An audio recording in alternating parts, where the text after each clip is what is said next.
தொழப்படுவார் இல்லைதானே.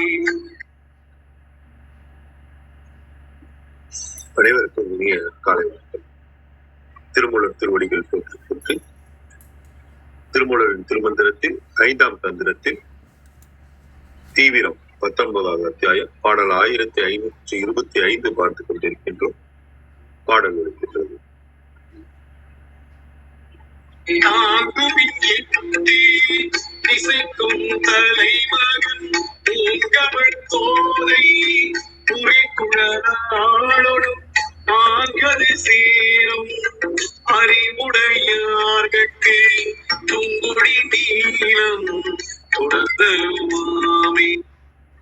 தாங்குமின் 8 திசைக்கும் தலைமகள் பூங்கமல் பொய்கை குறிக்குழலாளோடும் ஆங்கது சேரும் உடையாளர்க்கு பூங்கொழி நீளம் தொடர்தலும் ஆமே. இதன் விளக்கமாக கருணங்கையா தளத்திலிருந்து 8 விதமான திசைகளுக்கும் தலைவியாக வீட்டிருக்கின்ற இறைவியை சாதகர்கள் தங்களின் உள்ளத்திற்குள் தாங்கிக் கொண்டார். சகசர தலத்தில் இருக்கின்ற 1000 இதழ் கொண்ட தாமரை மலரில் இருந்து அருளானது உடல் முழுவதும் பறந்து விரிகின்ற அமிழ்தம் ஊறி பெருகுவதில் அருள் புரிகின்ற கூந்தலை கொண்ட இரவியோடு அவள் இருக்கின்ற சகசர தலத்தில் தமது குண்டலினி சக்தியை கொண்டு சேர்க்கின்ற ஞானத்தை அறிந்து கொண்டவர்களுக்கு இதுவரை நெற்றிக்கு நடுவில் தூங்கிக் கொண்டிருந்த ஜோதி ஆகிய நீல நிற ஒளியானது விழிப்பு பெற்றதால் உருவாகும் பேரறிவு ஞானமானது சாதகருக்கு எப்போதும் தொடர்ந்து கொண்டே இருக்கும் அப்படின்னு கொடுத்திருக்காங்க. ஐயாவோட விளக்க வரையில ஒரே வரியா ஒரு பத்தியாவே கொடுத்ததுனால கொஞ்சம் பிரிச்சு படிக்கிறதும் புரிஞ்சுக்கிறதும் கொஞ்சம் இதா இருக்கு. அடுத்து தேவாரம் நாட்டுவார்த்தையில இருக்கிறத பார்ப்போம். இமயமலையில் தோன்றி வளர்ந்த மகளும் அபர ஞான மன்னிக்கும் நேற்றைய 8 திசைக்கும் தலைவனாகிய சிவனை அவன் துணைவியோடும் அறிவினுள் அறிந்து மறவாதிருங்க. ஏனெனில் அவ்வாறு இருக்கும் அறிவை உடையவர்களுக்கே தன்னிதிவாதம் தொடர்ந்து முதிர்வதாகும். இதன் குறிப்புரையாக தாங்குதல் சுமத்தல் இங்கு அறிவினுள் அறிதலை குறித்தது. தலைமகனை என்னும் 2 நூறு தொகுத்தல் பெற்றது. தூங்குதல் மிகுதல். ஒளி நீளம் என்பதில் பொது பெயர் முன்னும் சிறப்பு பெயர் பின்னுமாய் நின்றன. சிவ ஒளி செம்மையும் சக்தி ஒளி நீளமும் ஆதல் அறிக. தலைமகனை குறிகுழலாளோடும் தாங்குமின் என கூட்டுக. இதனால் சந்நிதிவாத குறி தோன்ற பெற்றோர் பின்னர் அந்நிலையை நெகிழாது பற்றி நிற்றல் வேண்டும் என்பது கூறப்பட்டது அப்படின்னு தேவாரம் நாட்டுவார்த்தையில கொடுத்துருக்கிறாங்க. கௌரியம்மா வணக்கம், பாருங்கள். அருமையான விளக்கம் ஐயா, மிக்க நன்றி. அனைவருக்கும் அன்பு வணக்கம். ஓம் நந்தியம்பெருமான் திருவடி போற்றி. ஓம் திருமூலர் திருவடி போற்றி. ஓம் நம சிவாய. திருமந்திரம் 1525. தாகுமின் 8 திசைக்கும் தலைமகன் பூங்கமல் கோதை புரி குழலாளோடும் ஆங்கு அது சேரும் அறிவு உடையார்கட்கு தூங்கு ஒளி நீளம் தொடர்தலும் ஆமே. Translation: Meditate on the One, the Lord of all the 8 directions, along with his lady whose tresses are fragrant with flowers. Those who are wise enough to do this will be illuminated continuously by the blue flame.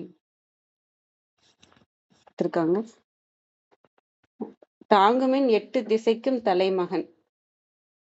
8 திசைக்கும் தலைமகன், அதுதான் நம்ம ஆதாரமாக இருக்கிற சிவம். நம்ம அந்த இது காகிதம் பார்த்த மாதிரி தான் ஆதாரமாக இருக்கிறது. அந்த வெள்ளை காகிதம் தான். அதுக்கு மேலதான் சக்தியோட திருவிளையாடல் நடந்துட்டு இருக்குது. அதுதான் எழுத்துக்களாக இருக்கிறது. அது 8 திசைக்கும் ஆதாரமாக இருக்கும். எந்த உலகத்துக்கு போனாலும் அவங்க தான் ஆதாரமாக இருப்பாங்க. எல்லா உலகத்துக்குமே ஆதாரமாக இருக்குது. அது 8 இல்ல 10 திசைக்குமே அவங்க தான் ஆதாரமாக இருக்காங்க. அந்த தலைமகன் நம்ம சிவம். பூங்கமல் கோதை புரி குழலாளோடும், பூ போல வாசனை மிகுந்த பெண், தெய்வ பெண், புரி புரினா அந்த சுருண்ட குழல்னா கூந்தல். அதாவது தேவியோட அந்த இதையும் பார்க்கலாம். இத நான் சொல்லலாம்னு நெனைக்கிறேன். இது அம் இந்த மாதிரி போற்றி பாடுறாங்க இல்லையா? இது எனக்கும் இருந்த கேள்வி. எனக்கு எனக்கு கனவுல வந்ததையும் நான் இதுல சொல்றேன். அம் கனவுல அது ஒரு 2 வருஷத்துக்கு முன்னாடி இருக்கும். ஒரு ஒரு சந்நிதிய பார்க்குறேன் கனவுல வந்து. அந்த சந்நிதிய பார்க்குறப்ப உள்ள போய் பார்க்குறப்ப, அந்த சாமி சிலை ஒரு ஒரு அம்பிகை சிலை இருக்குது. அது பக்கத்துல வந்து ஒரு உயிரோடயே வந்து ஒரு அம்பிகை நிக்கிற மாதிரி ஒரு ஒரு கனவுல வந்தது. நான் என்ன அம்பிகை உயிரோடயே நிக்கிறாங்களா? அப்படிங்கிற மாதிரி நான் கிட்டக்க போய் பார்க்குறேன். கிட்டக்க போய் பார்த்த உடனே என்ன சொல்றேன், "என்ன இவ்ளோ அழகா இருக்கீங்க?" அப்படிதான். உங்கள கும்பிடணும்னு தோணல. அவங்கள வந்து என்ன நம்ம சாமிய பார்த்தா என்ன செய்வோமோ, அந்த அறிவுலாம் எனக்கு இல்ல. அவங்கள்ட்ட சாதாரணமா ஏதோ இப்ப இப்ப உங்களெல்லாம் பார்க்குறேன், நான் பேசுறேன்னா எப்படி பேசுவேனோ, அது மாரி சாதாரணமா, "என்ன இவ்ளோ அழகா இருக்கீங்க?" அப்படிங்கிறது தான் நான் அவங்கள கேட்டது. அந்த ஒரு கேள்வி கேட்டேன். கேட்டு அதுக்கப்புறம் வந்து அவங்க ஏதோ பத்தி கேட்குறாங்க. சாதாரணமா பேசிட்டு இருக்கேன். அதாவது அந்த ஒரு கூட்டமா நிக்கிறாங்க. அது என்ன கோயில்ல அது ஏன் அங்க கூட்டமா நிக்கிறாங்கன்ற மாரி கேட்குறாங்க. நான் என்னமோ எல்லாம் தெரிஞ்ச மாரி நான் வந்து பேசிட்டு இருக்கேன். சாதாரணமா பேசிட்டு இருக்கேன். அதெல்லாம் என்னன்னு தெரியல. ஏதோ பத்தி கேட்குறாங்க. நான் அத சொல்றேங்கிற மாரி ஒரு கனவு. அந்த கனவுல வந்து அம்பிகை எப்படி இருந்தாங்க அப்படின்னா, அ நல்லா இந்த இதுல போட்டிருக்கு. அதனால தான் இத எனக்கு ரிலேட் பண்றேன். அதனால எ சரி அப்படியே சொல்லலான்றது. அந்த சுருண்ட முடி வந்து அந்த நெத்தியில இருந்தது. அத நான் பார்த்தேன். அந்த ம் கிரீடமும் இருந்தது. கிரீடம் வந்து இந்த பெரிய கிரீடமா இல்லாம, அந்த சின்ன ம் அந்த இதெல்லலாம் குடுப்பாங்க இல்லையா? சின்ன கிரீடம். அதுக்கு பேர்லாம் எனக்கு தெரியல. அ வரல. ஒரு சின்ன கிரீடம் மாதிரி கிரீடம். அம் சேலை வந்து நம்ம ஊரு பட்டு சேலை மாதிரி இல்லாம, அந்த சில்க் சாரின்னு சொல்லுவாங்க. அந்த ரொம்ப மெலிசான சாரி மாதிரி இருக்கும். கொஞ்சம் ஃபேன்சி சாரி மாரி இருக்கும். அந்த மாதிரியான சாரி தான் சேலை தான் உடுத்தியிருந்தாங்க. அம் மேக்கப் எதுவும் இல்ல. கண்ணு அவ்ளோ அழகா இருந்தது. அம் கொஞ்சம் பெரிய கண்ணா, நான் இத சொல்லும்போது அவங்கள்ட்ட ஒரு ஸ்மைல் மட்டும் இருந்தது. ஒரு சின்ன புன்னகையோட அவங்க இருந்தாங்க. அம் அ நான் ஆனா எனக்கு அந்த அம்பிகையோட பேர் தெரியல. அவங்க யாருன்னு நான் அதுக்கப்புறம் யோசிச்சு பார்த்தேன். அது எதையோ உணர்த்துறதுக்காக எனக்கு வந்திருக்கலாம். இல்ல நான் வந்து சாமிய நெனச்சுட்டே படுத்திருந்திருக்கலாம். இல்ல ஃபோட்டோவ பார்த்து நெனச்சுட்டு படுத்துட்டு இருந்திருக்கலாம். இல்ல ஏதோ ஒரு அ இ இ நம்ம பண்ணுவோம், பேசுவோம். இப்ப நான் திருமந்திரம் அதுக்கு முன்னாடி தான் இது வந்தது. ஒருவேள இந்த நான் வந்து திருமந்திரமே பெரிய சக்தி தேவியா தான் பார்க்குறேன். நம்ம இதையே வந்து இப்ப நான் அங்க எல்லாம் தெரிஞ்ச மாரி பேசுற மாரி இதையும் நான் இப்ப பேசிட்டு இருக்கேன். ஒருவேள அத உணர்த்துறதுக்காக வந்தாங்களான்னு தெரியல. ஆனா உண்மையா ஒண்ணும் தெரியாது எனக்கு. ஒ ம் ஐயா கூட சொல்லுவாங்க, "நீங்க டீச்சர் மாதிரி நான் நெனைக்கிறேன்றாங்க." உண்மையா இல்லைங்கய்யா. ரத்னகுமார் ஐயாவ சொல்றேன். நான் வந்து உங்களோட சேர்ந்து ஒரு முன்னுரை குடுக்குற மாரி தான். இத வந்து ஒரு கடமையா எனக்கு சொன்ன ஒரு விஷயம். இது எவ்வளோ நாளுக்கு சொல்றாங்களோ, அதுவரைக்கும் சொல்ற மாதிரி தான். அ அதனால ஒரு டீச்சர் வர்றதுக்கு முன்னாடி ஃப்ரெண்டு கூட உட்காந்து டிஸ்கஸ் பண்ணுவோம் இல்லையா? இதுல என்ன இந்த பாடத்துல என்ன இருக்கு? அப்படிங்கிற மாதிரி. அது மாரி நான் அவங்கள்ட்ட ஒரு முன்னுரையா நானும் இதெல்லாம் படிச்சு பார்த்தேன். இதெல்லாம் எனக்கு தோணுது அப்படின்னு நான் அவங்களோட டிஸ்கஸ் பண்றது தான். அந்த கனவு எதுக்கு இத சொல்ல வந்தேன்னா, இதுல நான் அதுக்கப்புறம் திருமந்திரம் படிக்கும்போதெல்லாம் அந்த கனவ எப்ப பாரு நான் ரிலேட் பண்ணி பார்ப்பேன். அதனால அது அப்படியே அந்த அந்த கனவும் உயிரோடயே இருக்குது. திரும்ப திரும்ப இறைவிய பத்தி நம்ம வந்து அவங்களோட அழக வந்து நம்ம பேசுறப்ப, அவங்க அவ்ளோ அழகா இருந்தாங்க. அது அதே மாரி தான் இங்கேயும் வந்து திருமூலர் போற்றதாக இருக்கட்டும், அவங்களோட அழக வந்து சொல்லாத யாருமே இல்ல இல்லையா? அந்த அளவுக்கு அழகா காட்சி குடுத்தாங்க. அ இதே மாதிரி தான் எனக்கும் அந்த அந்த நெத்தியில வந்து அந்த சுருண்ட முடி தல குளிச்சா தான் அந்த மாதிரி இருக்கும். எண்ணெய் தேய்ச்சிருந்தா அந்த மாரி முன்னாடி வராது. அந்த மாரி எனக்கு அ நல்லா அ அந்த அந்த கூந்தலையும் நான் பார்த்தேன் நானு. அதனால அந்த ஞாபகமும் எனக்கு இத நம்ம தேவியோட அழக படிக்கும்போதெல்லாம் நான் அங்க போயிடுவேன். அந்த கண்ணு அவ்ளோ அழகு. அந்த கூந்தல் வந்து அவ்ளோ அழகு. அம் அவங்களோட ஸ்மைல் அவ்ளோ அழகு. ஒரு 27 வயசு சொல்லலாம் நான் பார்த்த உருவம். ஆனா எந்த அம்பிகைன்றது எனக்கு தெரியல. கையில வந்து அவங்களோட ஜாக்கெட் கூட எனக்கு ஞாபகம் இருக்குது. கிரீன் கலர்ல பச்சை கலர் கை வந்து பச்சை கலர்ல இருந்தது. அம் சாதாரணமா என்ட்ட பேசிட்டு இருக்கிற மாரியான ஆனா இதோட கனெக்ட் பண்ணிக்கலாம் நம்ம வந்து எப்படி இருப்பாங்க அப்படிங்கிறத வந்து நான் யோசிக்கும் போதெல்லாம் அங்க போயிடுவேன். அதனால இன்னைக்கும் அத நான் படிக்கும்போது நான் அங்க போனேன். சரி நான் இத மறைக்கணும்னு எதுக்கு இருக்கு அப்படின்றதுனால நான் அப்படியே சொல்றேன். எல்லாருமே அந்த அழக வந்து ரசிச்சிருக்காங்க அப்படிங்கிறது. ஆங்கு அது சேரும் அறிவுடையார்கட்கு. இத வந்து நம்ம வந்து என்னதான் கனவு உலகம், இது இது எல்லாமே ஆனா மாய உலகம் தான் இல்லையா? கனவா இருந்தாலும் சரி, நம்ம நேர்ல நம்ம இங்கேயே வந்து நேர்ல நம்ம பார்த்தாலுமே சரி, இல்ல அது நம்ம ஏதோ ஒரு உணர்த்துறதுக்காக நம்ம அப்படி யோசிச்சு அந்த மாரியான கனவு, நல்ல கனவு, கெட்ட கனவுன்னு இருக்குல்ல. அது மாரி ஒரு நல்ல கனவா இருந்தாலும் சரி, இது எல்லாமே மாயையில தான் இருக்கும். மாயை உலகத்துக்கான விஷயங்கள் தான். அந்த இறைவன சிவத்த சேரும்போது தான் நமக்கு இதெல்லாம் மாயைங்கிறதும் புரிய வரும். நம்ம போற பாதையே நமக்கு காட்டுற ஒரு உணர்தலா இருக்கும்னு நான் நினைக்கிறேன். இங்க வந்து முதல்ல வந்து அந்த காகிதமா இருந்த அ அந்த வெள்ள காகிதமாக தான் ஆதாரமாக பெரும் ஒளியாக இருக்கிறது தான் சிவம். அதுல வந்து இங்க சக்தி தேவி வந்து நம்ம கவனம்ன்ற நிலையில தான் இருக்கோம். கவனம்ன்ற நிலையில இந்த உலகத்த நம்ம அனுபவிக்கணுன்ற நிலையில அவங்க இருக்கிறாங்க. இங்க வந்து இது வந்து அவேர்னஸ், இது வந்து கான்ஷியஸ்னஸ். அதுதான் நான் இது 2த்தையும் ஒண்ணா சேர்க்கிற இடம் வந்து எப்போ வரும்னா, ஃபர்ஸ்ட் நம்ம தியானத்துல உட்காரும்போது எப்படின்னா, தியானம் பண்ணும்போது நம்ம சிவத்துல இருப்போம். அதுக்கப்புறம் தியானத்துலேருந்து எந்திரிச்ச உடனே உலக வாழ்க்கைக்கு போகும்போது சக்தி நிலையில அந்த கவனம் மட்டும் தான் யூஸ் பண்ணுவோம். அந்த அவேர்னஸை யூஸ் பண்ண மாட்டோம். அந்த உள்ள இருக்க அமைதி நிலையான அந்த இத நம்ம யூஸ் பண்ண மாட்டோம். சக்தி தனியா பார்ப்போம். தியானத்துல இருக்கும்போது சிவமும் சக்தியும் ஒண்ணா இருப்பாங்க. எப்ப நம்ம வந்து அ உலக வாழ்க்கைக்கு வரோமோ, அப்ப வந்து சக்தி கவனத்த வச்சே நம்ம வந்து இது பண்ணுவோம். இங்க 2த்தையும் ஒண்ணு சேர்க்கிற நிலைய சொல்றதா இது, ஏன்னா இதுதான் எனக்கு இறுதி பாடல் மாரி தெரியுது தீவிரத்துல. அந்த 4 நாளா பிரிச்சா இதுதான் இங்க வரும். நான் அடுத்த பாடல் வந்து தீவிர தரத்துல போகுன்ற மாரி என்னோட புரிதல் இருக்கு. அதனால இத 2ம் ஒண்ணு சேரணும் அப்படிங்கிறது தான். தனி நம்ம தியானத்துல இருக்கும்போது மட்டும் சிவமும் சக்தியும் ஒண்ணா இருக்கிறது மட்டும் இல்லாம, நம்ம விழிப்பு நிலையில இந்த உலகத்துல இருக்கும்போதும், உலகியல்ல இருக்கும்போதும், அந்த 2ம் நம்மளோட கவனம் வந்து இது எப்படி நடக்கும் அப்படின்னா, அம் அந்த அவேர்னஸ்க்குள்ள இந்த கான்ஷியஸ்னஸ் வரும். இந்த உலக நீங்க வந்து இந்த சிவத்துக்குள்ள சக்தி நிலை வந்துரும் நமக்கு. இப்ப நம்ம பேசிட்டு இருக்கேன்னா, அந்த சிவ நிலையில இருந்து நான் சக்தி நிலைய பார்க்குற மாதிரி. அம் இது வந்து இது தனி, அது தனின்னு இல்லாம இதுக்குள்ள இதுவும் சேர்ந்துரும்.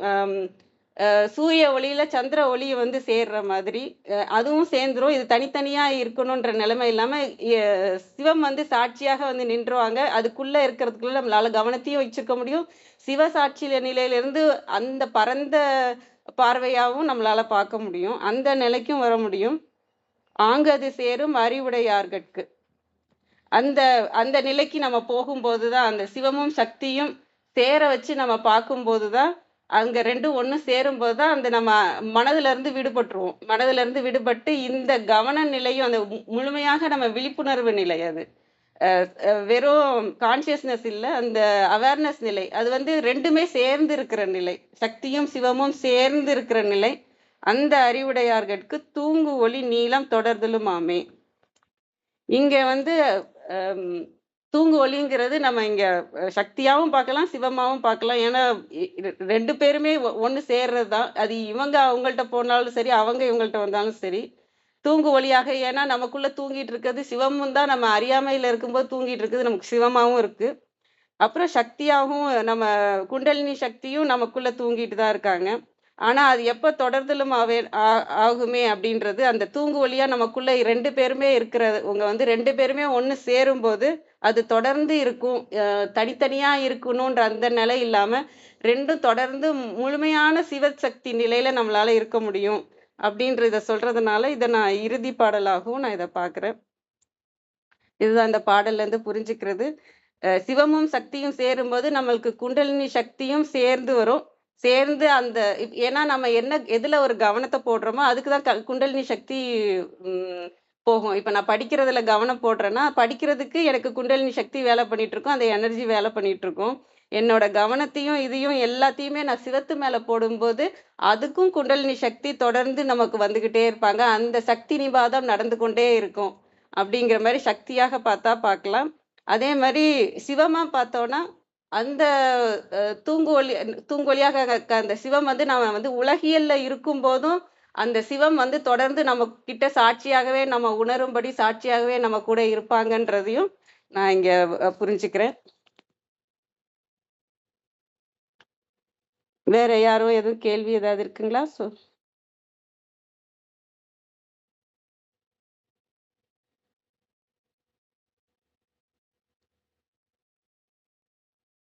வேற யாரும் கருத்து ஏதாவது சொல்றீங்களா?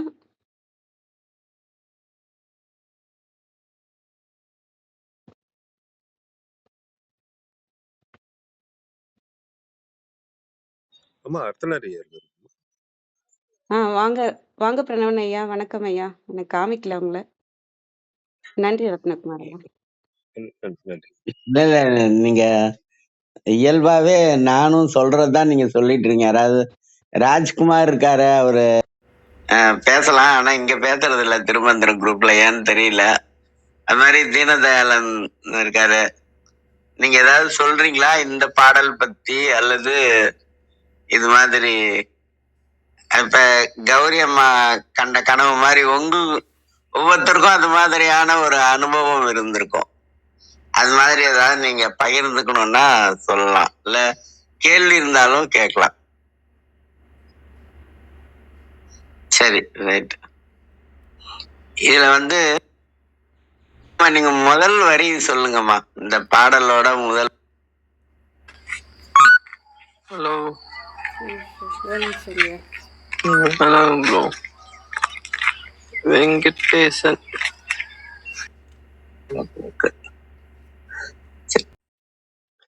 ரத்னா சார், நீங்க தாங்குமின் 8 திசைக்கும் தலைமகன். தாங்கும் 8 திசைக்கும் தலைமகன். இப்ப முதல்ல தலைமகன் அப்படின்னு சொல்லிட்டாரு. இந்த தலைமகன் அப்படிங்கிறது என்ன அர்த்தம் அப்படின்னா, தலைவன் அப்படிங்கிறத குறிக்கக்கூடிய வார்த்தை. ஆனா இயல்பா பார்த்தோம்னா சிவபெருமானுக்கு தாயும் இல்லை, தந்தையும் இல்லை. ஆனா மகன் அப்படின்னு சொல்றதுக்கான காரணம் என்ன அப்படின்னு சொன்னா, மகன் என்பது ஒரு உறவு முறை. அது இப்ப திருவண்ணாமலையில ஒருத்தருக்கு இறைவனே போய் அந்த தந்தை தாய்க்கு செய்ய வேண்டிய அந்த இறுதி கடன்கள் எல்லாம் செஞ்சாரு அப்படின்னு சொல்லுவாங்க. அந்த தில்லை வல்லாளன் அப்படின்னு ஒருத்தருக்கு, அவருக்கு மகனாகவும் போயிருக்காரு, அடுத்தது தலைவனாகவும் இருக்கிறார். இன்னொரு விஷயம் இருக்கும், இந்த உறவு முறையிலேயே மைந்தன் அப்படின்னு ஒரு வார்த்தை இருக்குங்க. மைவரும் கண்டத்தர் மைந்தா கந்தா அப்படின்னு ஒரு திருப்புகழ் பாடல் இருக்கும். மைவரும் கண்டத்தர் மைந்தா கந்தா அப்படிங்கிறது. இந்த மைந்தன் மகன் அப்படிங்கிற சொல்லுக்கும் பிள்ளை அப்படிங்கிற சொல்லுக்கும் நிறைய பொருள் வேறுபாடு இருக்குதுங்க. சாதாரணமா பிள்ளை அப்படின்னு சொன்னா என்னன்னா, சாப்பிடுவான், வளருவான், வெளியில போவான், மறுபடியும் வீட்டுக்கு வருவான். அப்படியே இருந்தானாக்கா அவனுக்கு பேரு பிள்ளைன்னு பேரு. ஆனா படிப்பான், அறிவு வளரும், அதுக்கப்புறம் வலிமையோட இருப்பான், எல்லா வலிமையும் இருக்கும், சக்தியும் இருக்கும். அப்படி இருந்தாதான் அவனுக்கு மகன் அப்படின்னு பேருங்க. எல்லா இடத்துலயும் நீங்க பாருங்க, பிள்ளைங்கிறதுக்கும் மகன்கிறதுக்கும் நிறைய வேறுபாடு இருக்கும். அதான் இந்த பாட்டுல தலைமகன் அப்படின்னு சொல்றாங்க. தலைமகன் அப்படிங்கிறவன் என்னன்னா, தலைவனாகவும் இருக்கணும், அவன் மகனாகவும் இருக்கணும். இங்க தலைமகனாக இருப்பதற்கு என்ன காரணம், எப்படி சிவத்தால் தலைமகனாக இருக்க முடிகிறது அப்படிங்கிறதுக்கான காரணத்தை 2வது வரியில சொல்றாங்க. 2வது வரி படிங்கம்மா, அது ரொம்ப அருமையான வரி. பூங்கமல் கோதை புரிகுழலாளோடும். அவ்வளவு புரிகுழலாளோடும் அதோட இருக்கு, முடியுதுல்லமா அந்த வரி. ஆமாங்க ஐயா. ரைட். இங்க பாத்தீங்கன்னா இந்த 2வது வரியில தான் சொல்றாரு, சிவன் தலைமகனாக இருப்பது எதனால் அப்படின்னு சொன்னா, பூங்குழலாள், அதாவது பூக்களை உடைய குழலை உடையவள், அப்புறம் புரிகுழலாளோடும், அப்படி சுருண்டு சுருண்டு இருக்கக்கூடிய கூந்தலை உடையவராகிய அந்த அம்மாவோடு இருக்கிறதாலதான் இவரால தலைமகனாக இருக்க முடிகிறது, எல்லாவற்றையும் தாங்க முடிகிறது. அப்படிங்கிறது இதுல தாங்கிறதுங்கிறதாக ரொம்ப முக்கியமான சொல். இந்த தாங்குதல்ங்கிறதுக்கு ஆங்கிலத்துல பாத்தீங்கன்னா பேரிங் அப்படின்னு சொல்லுவோம். அந்த பேரிங் அப்படின்னு சொல்றதுக்கே ஒரு வலிமை வேணும். பேரிங் அப்படின்னா தாங்குதல் அப்படின்னு அர்த்தம். அந்த தாங்கக்கூடிய சக்தியை சிவத்துக்கு கொடுக்கறது யாருன்னா சக்தி தான். அந்த சக்தி இல்லைன்னா சிவத்தால் தாங்க முடியாது அப்படிங்கிறது தான். அடுத்து ரெண்டாவது விஷயம், இதுல குழல் அப்படின்னு சொல்றது இருக்கு பாருங்க, இது எதை குறிக்கிறது அப்படின்னா ஞானத்தை குறிக்கிறது. எங்கெல்லாம் பக்தி இலக்கியத்துல குழல், அப்புறம் கண்கள், அப்புறம் திருமுலைகள் இதெல்லாம் வருதோ, அப்புறம் மை இதெல்லாம் வருதோ, இதெல்லாம் ஞானத்தை குறிக்கக்கூடிய அடையாள சொற்கள். அதனால அது மாதிரி ஒரு விஷயம் இருக்கும். அதுல குழல் என்பது ஞானத்தை குறிக்கக்கூடியது. அம்மையினுடைய குழல் அப்படிங்கிறது முழுக்க முழுக்க ஞானத்தை குறிக்கக்கூடியது. அதனால அந்த புரிகுழலாலோடு இருக்கிறதாலதான் அவருக்கு அந்த சக்தியே சிவத்துக்கு கிடைக்குது அப்படிங்கறத ரெண்டாவது வரியில சொல்லியிருக்காங்க. இதுல ஒரு விஷயம் என்னன்னு கேட்டீங்கன்னா, சிவம் என்பது உடல், சக்தி என்பது உயிர். ஆனா இந்த உடலும் உடம்பும் உசுரும் இருந்தா மட்டும் எல்லாவற்றையும் செய்துவிட முடியாது. ஆனால் இந்த அருள் சக்தின்னு ஒண்ணு வேணும்ல, அருள் சக்தி வந்தாதான் எல்லா வேலையும் செய்ய முடியும். நினைத்த வேலையை நினைத்த மாத்திரத்துல செஞ்சு முடிக்கணும் அப்படின்னா அதுக்கு தேவையான சக்தி என்னன்னா அருள் சக்தி அப்படிங்கிறதுங்க. அதுல இந்த திருக்குறள்ல 25வது கிருத்திகை யாராவது வந்திருக்காங்களா பாருங்க, நான் பார்த்தலாம் அது சத்தம் வரும். இல்லைங்கய்யா, நீங்க தொடரலாம். விந்தியாமா இருக்காங்க, நீங்க பேசுங்க. விந்தியாமா இருக்காங்க, சத்யநாராயணன் சார் இருக்காரு. விந்தியாமா உங்களுடைய பாட்டை வாசிச்சிருங்கம்மா ஒரு தடவை, நீங்க உங்க கருத்தை சொல்லிடுங்க. ஏன்னா நான் ஒரு கதை சொல்லுவாங்க, எங்க அப்பா ஒரு சயின்டிஸ்ட் எந்த தலைப்பு கொடுத்தாலும் 1 மணி நேரம் பேசுவாருன்னுவாங்க. பக்கத்துல இந்த பொண்ணு சொல்லுவோம், எங்க அப்பா தமிழ் வாத்தியாரு தலைப்பே இல்லாம 1 மணி நேரம் பேசுவாருன்னுவாங்க. அதனால அது மாதிரி இருக்கும். அதனால உங்க கருத்தை நீங்க உங்க இதை சொல்லிடுங்கம்மா, உங்க பங்கை கொடுத்துருங்க. நன்றி.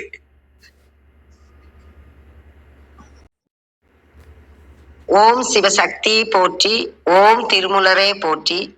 1525வது திருமந்திரம்.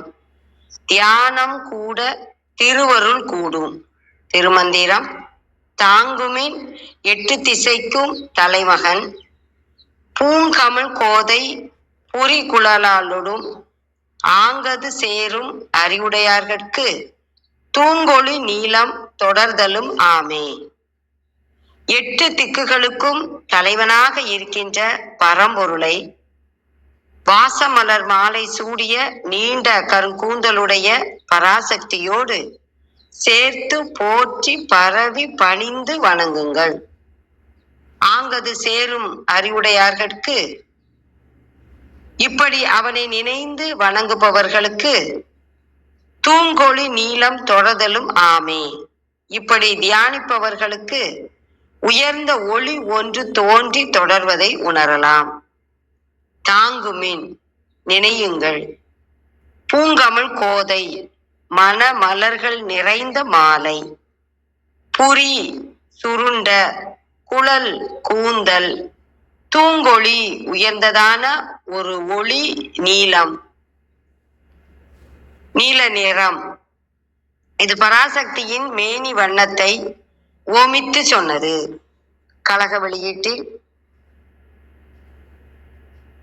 8 திசைக்கும் தலைமகனோடு கூடி விளங்கும் திருவருள் அம்மையை உள்ள தாமரையின் இடத்து இடையராது உண்ணுங்கள். மனங்கமழ்கின்ற மலர் சூடிய கூந்தலினை உடைய திருவருள் அம்மையின் திருவடியை வழிபடும் மெய் உணர்வினை உடையாருக்கு நீங்கா ஒளி நீளமாகிய திருவருள் வீழ்ச்சி தொடர்ந்து அருள் புரியும். நீலம் திருவருள் உவமையாக பெயர். திருவருள் வீழ்ச்சி சக்தி நிபாதம் தாங்குமின் நினையுங்கள். ஒளி நீலம் நீல ஒளி சக்தி. அனைவருக்கும் நன்றி, வணக்கம். சிவசிவ. திருச்சிற்றம்பலம். நன்றிங்கம்மா, மிக அருமை, மிக்க நன்றி ஐயா. தீனதயாளன் ஐயா கேள்வி கேட்டிருந்த மாதிரி இருந்தது, காணோம். இருக்காங்களா தளத்துல? இருக்காங்க. அவரு என்ன கேள்வி கேட்டீங்க சொல்லுங்க தினதயாளன் சார்.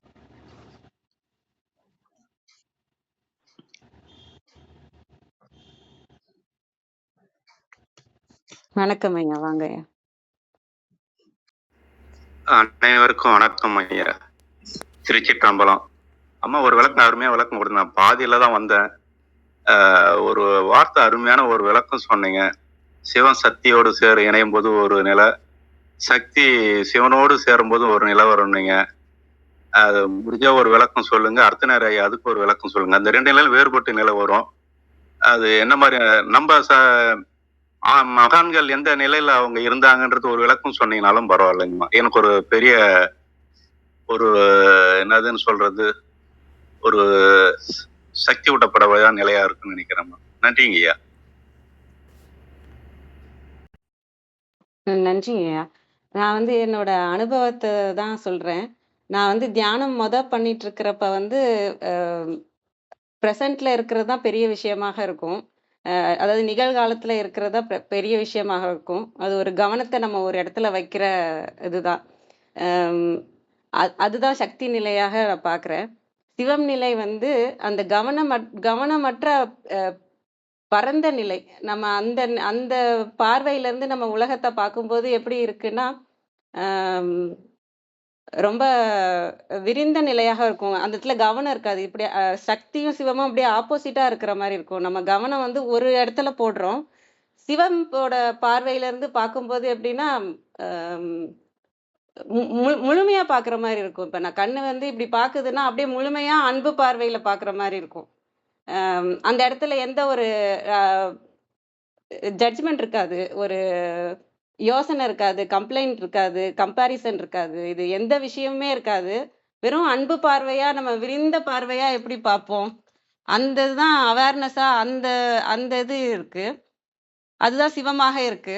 சக்தி நிலை இந்த உலகியலுக்கு தேவையான ஒரு இப்ப கவனத்தை எதுல வச்சு நம்ம செய்யறோமோ அது சக்தி நிலையாக இருக்கு. இப்ப தியானத்துல இருக்கும்போது எனக்கு இந்த நிலையில போக முடியுது. அந்த சிவம் நிலையில தியானத்துல இருக்கும்போது போக முடிஞ்சிட்டு இருந்தது. அப்புறம் உலகியல்ல நான் வந்துட்டேன்னா அந்த நிலை போயிடுது. இந்த ப்ரெசன்ட்ல இருக்கிறது மட்டும்தான் பெரிய விஷயமா இருக்கிறதுக்காக நான் ப்ரெசன்ட்ல இருக்கிறதுக்கு ட்ரை பண்ணிட்டு இருப்பேன். அது தனி நிலையா, இது தனி நிலையா, சிவம் தனி நிலையா, சக்தி தனி நிலையாக இருக்கிற மாதிரி இருந்தது. இப்போ கொஞ்ச நாளா எனக்கு உள்ள ப்ராக்டிஸ், என்னோட புரிதல் எப்படி இருக்குன்னா, அந்த நான் மற்ற வேலை செய்யும் போதும் என்னால அந்த சிவம் நிலையை வச்சிருக்க முடியுது. சிவநிலைன்னா அந்த பரந்த பார்வை, அந்த அன்பு பார்வையில இருக்கும்போதும் என்னால இப்ப வேலை செய்ய முடியுது. அங்க சக்தி நிலை சேர்ந்த மாதிரி, அதாவது இதுக்குள்ள இது அடங்கிக்கிட்ட மாதிரி இருக்கு. அந்த பெரிய அந்த பரந்த பார்வையில பாக்குற சிவத்துல கவனத்தோட பார்த்துட்டு இருந்த என்னோட அந்த கவன நிலை உள்ள சேர்ந்துட்ட மாதிரியான ஒரு அனுபவம் வருது. அப்ப நம்ம பார்க்கும்போது, உலகத்தை பார்க்கும்போது ரொம்ப நல்லா இருக்கு. அந்த மாதிரி. ஆனா இது எனக்கு இன்னும் தொடர்ந்து முழுமையாக வந்துருச்சானா இல்ல. இன்னும் கத்துக்கிட்டு தான் இருக்கேன். இன்னும் அத புரிஞ்சுக்கிட்டு தான் இருக்கேன். அந்த இதுல தான் இருக்கேன். ஆனா அந்த வித்தியாசம் இப்ப தெரியுது. சக்தி தனியா, சிவம் தனியா தியானத்துல இருக்கும்போது இருந்தது. இப்ப 2 பேரும் சேர்ந்து இருக்கும்போது நம்ம உலகத்தை பார்க்கிறதே ரொம்ப ஆசையா இருக்கு. எல்லாரையும் பார்க்கும்போதும் அந்த அன்பு பார்வையாயிடுது. யார பத்தியுமே யோசிக்கிற நிலையிலே இல்ல. அவங்க இப்படியா, அப்படியா, அந்த மாதிரியும் இல்ல. அதுல ஏதாவது குறை இருக்கான்றதும் இல்ல. எல்லாமே நிறைவா இருக்கு. எதுவுமே குறை இல்லை இங்க.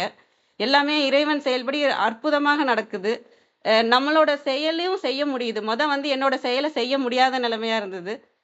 தனி இது சிவத்துல இருந்து பார்க்குறப்ப அதிலே இருக்கிறப்ப செயல் செய்ய முடியாது. சக்திக்கான செயல் செய்ய முடியாது. இப்போ 2ம் சேர்ந்து செய்ற மாதிரியான இது கொஞ்சம் கொஞ்சம் வர மாதிரி இருக்கு. அந்த அனுபவத்தோட நான் அந்த பாடல பார்க்கும்போது அந்த புரிதல் தான் எனக்கு வந்தது. அத தான் நான் இதுல சொல்றேன். நீங்க இதுதான் கேட்குறீங்களான்றதும் எனக்கு இதா இருக்கு. கரெக்ட் தானாங்கய்யா? மத்தவங்க யாரும் இருந்தா அது சொல்லலாம். அது இல்ல, சரியான விளக்கம் தாங்க ஐயா. இதே திருமூர்த்தம் கோயில்களை பார்த்தோம்னா சக்தி நிலையில இருக்கிற உருவங்கள் தனியா இருக்கும், யோகா நிலையில இருக்கிற உருவங்கள் தனியா இருக்கும். இதை நான் எப்படி இது நடக்குதுன்னு நான் பார்ப்பேன். இன்னைக்கு ஒரு விளக்கம் எனக்கு புரிதலா இருந்ததும்மா. நன்றிங்கம்மா. வாழ்க வளமுடன். சிவசிவா. நன்றிங்கய்யா, மிக்க நன்றி. வாங்க சத்யநாராயணன் கொஞ்சம் விளக்கம் கொடுத்து சார் இருங்க. சத்யநாராயண் சொல்றாரா இல்ல அவரு லிசனிங் மோட்ல இருக்காரான்னு பாருங்க. ஏன்னா அவரு பேசி ரொம்ப நாள் ஆச்சு. லிசனிங் மோட்ல இருக்கிறாருங்க. சரி. பேசி ரொம்ப நாள் ஆச்சு. வாய்ப்பு இருந்தா ஐயா சத்யநாராயணன் ஐயா, வாய்ப்பு இருந்தா நீங்க உங்க கருத்து சரி, ரைட். அவரு இன்னொரு நாள் கண்டிப்பா பேசுவாருன்னு நம்புவோம், எதிர்பார்ப்போம். இதுல என்னன்னா இந்த 3வது வரி இதான் ரொம்ப முக்கியங்க. இந்த 3வது வரியில உடையாருக்கு அங்கிருந்து நம்ம எடுத்துக்கணும். உடையாருக்கு அப்படிங்கிறது, இந்த உடையார் அப்படின்னாலே அருளை உடையவர்கள்னு அர்த்தம். அது திருக்குறள்ல 25வது அதிகாரமா இருக்கும், அருள் உடைமை அப்படிங்கிறது. இப்ப நம்ம திருக்குறள்ல அறத்துப்பால் கண்டிப்பா எல்லாருமே படிக்கணும். அது பொருட்பால் இன்பத்துப்பால் படிக்கிறதுங்கிறது அவங்களுடைய விருப்பத்தை பொறுத்தது. ஆனா கண்டிப்பா அறத்துப்பால் கண்டிப்பா படிக்கணுங்க. அந்த 38 அதிகாரத்தையும் கண்டிப்பா படிக்கணும். படிச்சோம்னா அந்த சிவசக்தி அப்படிங்கறத பத்தி நம்ம நல்ல முழுமையா தெரிஞ்சுக்க முடியும். அதுல 25வது அதிகாரத்துல அருள் உடைமை இருக்கும்.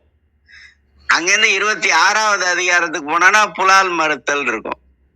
அந்த அருள் தன்மை வந்துருச்சுனாலே நம்ம புலால் அப்படிங்கிற அந்த விஷயத்துல நமக்கு அந்த உணர்வு இல்லாமலே போயிடும். அதான் அருளுடை. இந்த அருளுடைமையில ஒரு திருக்குறள் இருக்குங்க, அல்லல் அருள் ஆழ்வார்க்கு இல்லை அப்படிங்கிற ஒரு வரியை மட்டும் நம்ம பார்க்கணும். அல்லல் அருள் ஆழ்வார்க்கு இல்லை அப்படின்னு ஒரு வரி இருக்கும். அல்லல் அப்படின்னா துன்பம். அருள் யாரை ஆளுகிறதோ அது ஒண்ணு.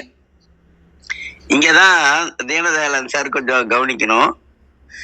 அருள் யாரை ஆளுகிறதோ அது சக்தி சிவத்தை நோக்கி செல்லுதல். சரி, அருளை யார் ஆள்கிறார்களோ அது சிவம் சக்தியை நோக்கி செல்லுதல். அருள் ஆன்மாவை ஆளுதல் அப்படின்னு ஒரு விஷயம் இருக்கு, ஆன்மா அருளை ஆளுதல் அப்படிங்கிற ஒரு விஷயம் இருக்கு. அருள் ஆன்மாவை ஆளுதல் அப்படிங்கிறது ஒரு நிலை. ஆனா ஆன்மா அருளை ஆளுதல் அப்படிங்கிறது தான் உயர்நிலை. இந்த உயர்நிலை தான் அருளாளர்களுக்கும் மகான்களுக்கும் கிடைக்கும். அதனாலதான் அவங்க படைத்தல், காத்தல், அழித்தல், ஒடுக்குதல் எல்லாவற்றையும் செய்யக்கூடிய ஆற்றல் உடையவர்களாக இருப்பார்கள் அப்படிங்கிறது. இந்த 3வது வரியில ஆங்கு அப்படின்னா நிறைவான அப்படின்னு அர்த்தங்க. எங்கெல்லாம் நீங்க இந்த ஆங்குங்கிற சொல் வருதோ அதுக்கெல்லாம் பொருள் என்ன அப்படின்னா நிறைவான, முழுமையான அப்படின்னு அர்த்தம். ஆங்கு அது, இந்த அது அப்படிங்கிறது எந்த இடத்துல வந்தாலும் இந்த அதுங்கிறதுக்கு ஆங்கிலத்துல தட்டுன்னு சொல்லுவோம், இதுனா இட்டுன்னு சொல்லுவோம். ஆனா இந்த அதுங்கிற சொல்லுக்கு நுட்பமான பொருள் என்ன அப்படின்னா அருள் அப்படின்னு தாங்க அர்த்தம். இப்ப ஒரு விஷயம், இந்த அதுங்கிற வார்த்தை சொல்ல எப்ப பயன்படுத்துவோம்னா 2வது வாக்கியத்துலதான் பயன்படுத்துவோம். இப்போ ஒருத்தர் என்ன பண்றாருன்னா பேசும்போது இடது கையை தூக்கி தூக்கி ஆட்டி ஆட்டி பேசுவாரு. ஏன் இடது கையை தூக்கி தூக்கி ஆட்டி ஆட்டி பேசுறாருன்னு பாத்தீங்கன்னா அவர் கையில ஒரு பிரேஸ்லெட் போட்டிருப்பாரு, குருமாத்துன்னு சொல்லுவாங்க அத. ஆனா நம்ம குருவை எப்பவுமே மாத்தக்கூடாது. ஆனா பிரேஸ்லெட் போட்டிருப்பாரு. அதனால அது அவர் கையை தூக்குவாரு, அப்படி ஆட்டுவாரு, அசைப்பாரு. உடனே இந்த நம்ம முதல் வாக்கியத்துல இந்த பிரேஸ்லெட் எங்க வாங்குனீங்க அப்படின்னு கேட்போம். எங்க வாங்குனீங்கன்னு கேக்குறோமோ இல்லோ, இந்த சூழ்நிலையில இந்த பிரேஸ்லெட் எவ்வளோ அப்படின்னு கேட்போம். அவர் சொல்லுவாரு, அதுவா அப்படின்னு தான் தொடங்குவாரு. பிரேஸ்லெட்னு தொடங்க மாட்டாரு, அதுவா அப்படின்னு தொடங்குவாரு. அதுவா அப்படின்னு தொடங்கி அது 6 லட்சம் ரூபாய் ஆயிடுச்சுங்க அப்படின்வாரு. ஏன்னா ஒரு 5 பவுன் வாங்கினா கூட 6 லட்சம் ரூபாய் ஆயிடும். இந்த அது அப்படின்னு தொடங்குற விஷயம் இருக்கு பாருங்க, அது அருளால் பெற்றது அப்படிங்கறதுதான் அது அப்படின்னு அர்த்தம்.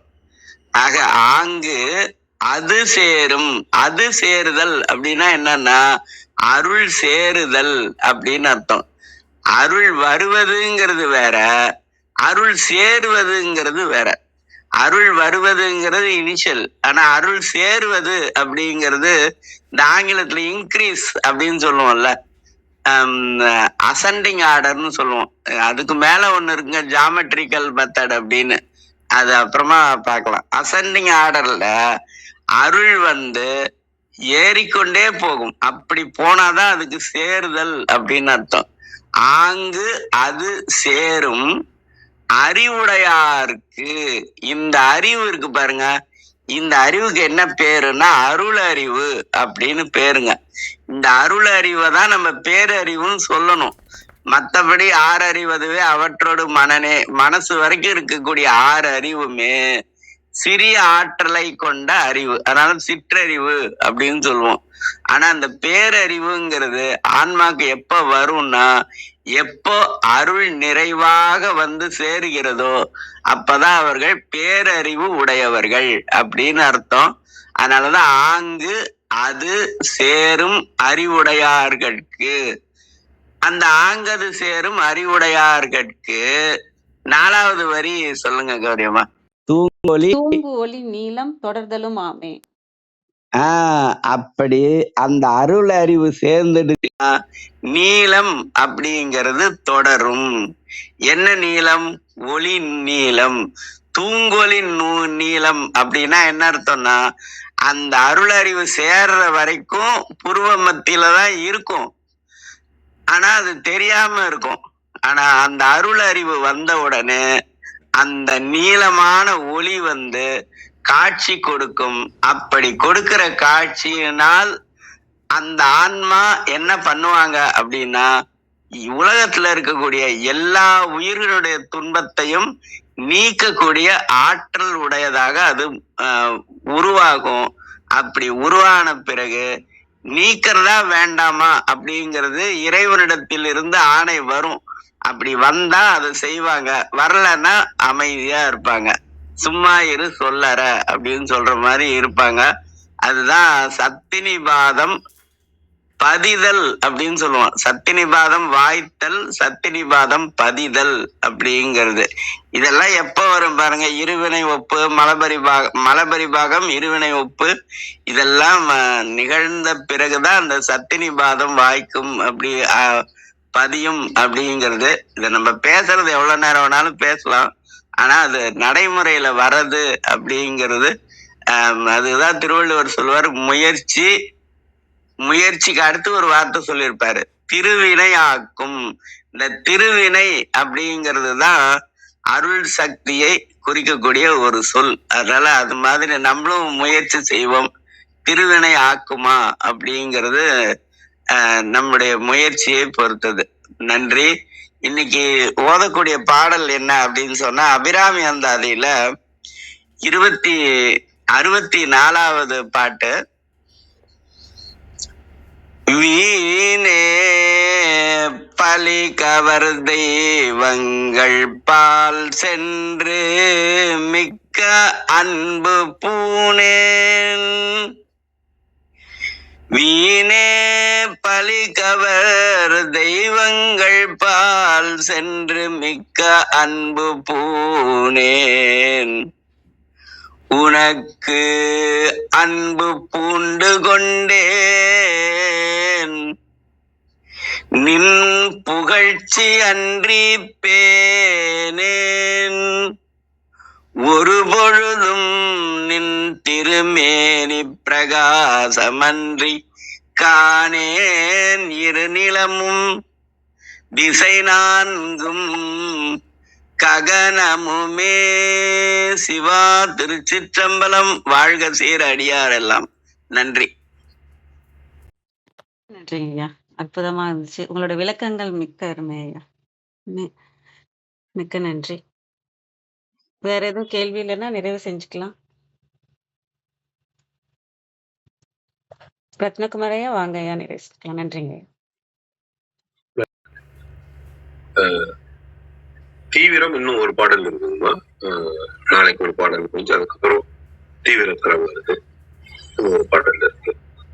தீனதயாளன் ஐயாவுக்கும் நன்றி.